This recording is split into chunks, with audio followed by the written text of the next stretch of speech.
Okay, maganda pag-usapan natin ngayon. Ito hong usapin sa Duterte Youth Party List na kung saan ay, ang laki hong nakuha nitong boto.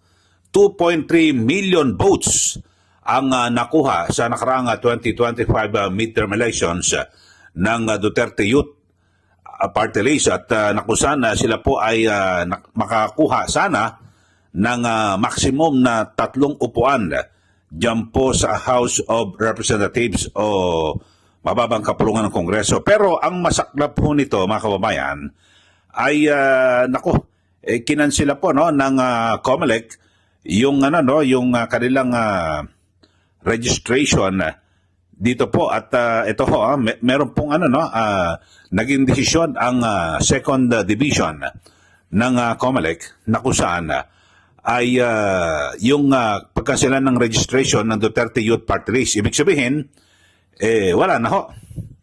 At hindi na kikilalanin yung kanilang pagkapanalo. Pero, ito po ay nasa, sabi natin, nasa second division lang ho ang nagdesisyon nito, mga kababayan.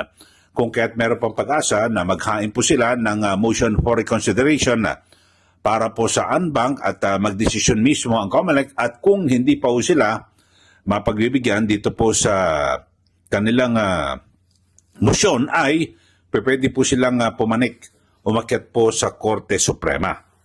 So, dito ho ay bagamat hindi ako abogado pero minabuti ho natin na magsaliksik din ng para sa ating pagbibigay ng dagdag na kaalaman para po sa ating mga taga-subaybay dito po sa ating YouTube channel. Pero may binabagit ho itong chairman ng Duterte Party List na si Ginoong Cardema na mukhang pinopolitika di umano sila at pinepersonal ng COMELEC. At dito nga ho ang sinasabi ho mga kababayan mukhang talagang pinag-iinitan po sila. Pakinggan ho natin itong pahayag. Second division. Ano po ba yung naging reaction ninyo nung nalaman yung na-cancela nila yung registration ng Duterte Youth Party List? Sa totoo po, hindi naman tayo nagulat. Kasi inohold nga nila yung proclamation na they are mandated to proclaim us noong May 19. Pero inohold nila kasi daw meron tayong pending case. Ang sabi nga natin sa Supreme Court, nag-petition tayo. Paano nangyari na i-hold tayo because of a pending case noong 2019? Pero yung mga kasama naman nating party list at senatorial candidate na merong pending cases, hindi naman inold. So doon nahalata naman natin na pinupolitika tayo ni COMELEC. Yung mga ibang party list na sinabi mong meron ding pending cases pero hindi hinold yung proclamation, can you give us examples? For example, si Kabataan Party List, yung nag-file against us. Si Kabataan Party List nasa pending terrorism case sa COMELEC. Ang nag-file, Office of the Solicitor General, saka Government of the Republic of the Philippines na nag-file noong 2019 at 2021. Meron rin pending terrorism case si Gabriela Party List. Meron namang si ACT Teachers, meron rin kasi nga na-convict yung kanilang congresswoman. Meron na, for example, yung kay Congresswoman-elect De Lima, meron naman siyang case rin. Kasi nga, meron pa siyang pending dito sa CA about drugs. Kay Senator-elect Tulfo, he was proclaimed kahit na pending yung case niya sa citizenship. And all the others doon na mayroong mga mas serious na pending cases like plunder and corruption. So sabi natin, kung sinasabi ni COMELEC noong May 2019, hindi muna ipoproklama ang Duterte Youth kasi daw very serious daw yung case. Sabi ko, paano nangyari yun? Ang dami doon mas serious yung case. Hindi pinroklama niya naman. Mm-hmm. Okay, so yun po ang binabanggit ni Ginoong Cardema at na kung saan meron palang mas malala pa na mga kaso na pending at yung mga party list pero sila po ay naiproklama na. Yung sa Kabataan Party List, ganyan din po sa Gabriela at ganyan din po yung sa ML, yung kay Congressman elect Laila De Lima. So dito ho mga kababayan ay kayo ho sa ating mga suki, sa ating mga nanonood, sumusubaybay dito po sa ating channel ay ano ho ba pananaw nyo rito? Kasi ang binabanggit ho nila parang sila po ay yung pinaggigilan at di umano'y pinopolitika dahil siyempre sa pangalan pa lang ho ng kanilang party list, Duterte na. At ang siyempre ang pananaw at maaring magiging perception, ako mukhang talagang kalaban ito dahil sa Duterte. Party list ito ng mga Duterte. Pero ano ho ba talaga ang nasa batas, mga kababayan? Pero dito sa naging desisyon na 2-1, yung presiding officer ng division, bumoto ho siya na hindi pabor na i-disqualify ito ang Duterte party list. Pero kasi kung lahat yung tatlong mga miyembro po ng division ang bumoto, siguro mahirapan na, malabo, no? At wala talagang kabase-basehan. Pero 2-1 po ang naging botohan, dalawa po ang sumang-ayon na i-disqualify o kanselahin yung kanilang registration at yung isa ho ay hindi pumayag at tumutol. So, ito, kung sabagay, may pag-asa pa naman sila sa motion for reconsideration sa Anbang at ganyan din po sa Korte Suprema. Pakinggan natin yung patuloy na pahayag nito pong si Ginoong Cardema. Takbang ninyo kasi in this COMELEC Second Division, you can file a motion for reconsideration with the COMELEC Anbang. Is that a remedy that you're pursuing? Yes, allowed po tayo mag-file ng motion for reconsideration and we will file that MR. Pero sa totoo lang po, we are not expecting anything from the NBank dahil dinedelingan nila yung Certificate of Proclamation. Under the rules of the COMELEC, kung merong kaso at hindi naman final yung decision doon sa kaso, pwedeng i-release yung Certificate of Proclamation. Pero nung May 19, hindi nila ni-release kahit Proclamation Day na, kahit pending pa lang. So ngayon, syempre, ang sasabihin nila, dapat nga i-release nila yun kahit kahapon, kahit ngayon, anytime. Kasi hindi pa rin naman final yung decision kahapon ng division. Pero syempre, sasabihin nila dyan, hindi pa rin nila i-release kasi nag-decide na yung division. So, kahit itaas po natin sa NBank yan, we are not expecting any favorable decision from them. Ang nagulat lang po tayo, merong boto kahapon, 2-1.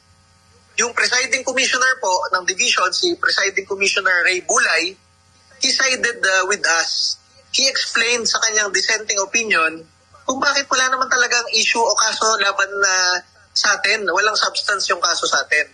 So, pwedeng-pwede po na gamitin natin mismo yung opinion ng kanilang presiding commissioner na pang-appeal po sa NBank. Kasi kasamahan na mismo nila nagsabi na hausyaw yung mga final sa atin .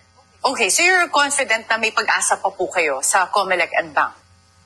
Wala, I am confident na ilalaglag tayo dyan sa NBank na yan.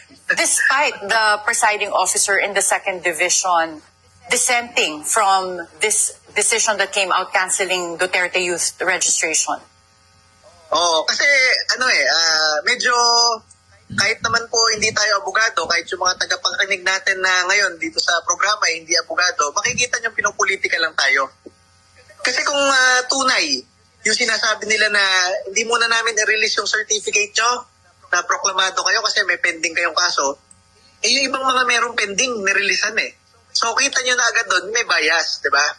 May partiality. Kaya nga kinasuhan natin sa ombudsman to mga to ng violation ng Anti-Graft and Corrupt Practices Act.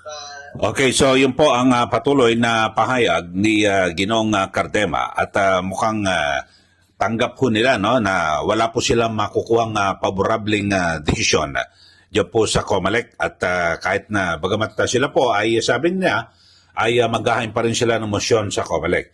Pero talagang ito ho ay tatawid sa Korte Suprema. Alam niyo magandang mapunta ho ito sa Supreme Court dahil sa para magkaroon na rin po ng mas malinaw na at klaro na panuntunan at dito po sa batas sa party list. Kasi dito ho mga kababayan ay ito po aking sinaliksik ko na sa dito po sa Republic Act number yung party list law na bumalangkas dito po sa party list. Maliwanag po rito mga kababayan na ang COMELEC, ito, tignan ho natin, sa Section 5, the COMELEC shall publish the petition in at least 2 national newspapers of general circulation. So, lumilito ho, at ang ginamit ho rito ay shall. Ano po ibig sabihin nito? Talagang dapat mandatory na ang COMELEC, sila po ang magpapublish ng petition. Pero ang binabanggit ho rito sa kaso dito po sa Duterte Party List, ang Duterte Party List ang nabigo na i-publish yung registration na itong petition. So ano ba talaga? Pinakamainam mo talaga ay mapunta ho ito sa Korte Suprema. Kasi dito ho, alam nyo, ako ang concern ko rito mga kababayan, yung 2.3 million na bumoto dito po sa party list, sana ay hindi ito binaliwala ng COMELEC. Dahil sa alam nyo, napaka-importante ho ng boto ng ating mga kababayan at yan po ay pag-uusga. Sana, ang ginawa ho ng COMELEC ay bago pa mag-eleksyon, nagdesisyon na po sila na kansilahin. Bakit kung kailan natapos ang eleksyon at nakakuha ng 2.3 million na boto na kung saan ay makukuha nila yung 3 upuan o maximum po yan na 3 seats sa House of Representatives, tapos bigla hong kinansila yung registration. Ako ang nalagay ho na sa balag ng alanganin dito, hindi yung mismo yung party list mismo yung mga bumoto, di ba? Na taong bayan, isa 2.3 million. So, yun lang ho. At sana nga ho, ay umabot po ito sa Korte Suprema para mas maging klaro yung mga panuntunan, lalo po dito po sa party list ito. Kasi ako hindi ako abogado, pero nakita ko ho ito, no? Yung party list law. Yung batas na lumikha dito sa party list at patungkol po rito sa registration, ito ho, Section 5. COMELEC po inaatasan na mag-publish ng petition. Pero ang sabi ng COMELEC, dapat ang party list. So, sino ba? So, abangan ho natin kung ano magiging decision ng Supreme Court dahil sa sigurado na aabot ito sa Korte Suprema. Okay, sa mga bago lang po sa ating channel, nako, mag-subscribe na po kayo. At huwag niyo pong kalimutan na i-share at i-like para updated ho kayo lagi sa mga issue na ating pinag-uusapan. Maraming salamat muli. Ito po si Ka Eli. Magandang araw po sa ating lahat.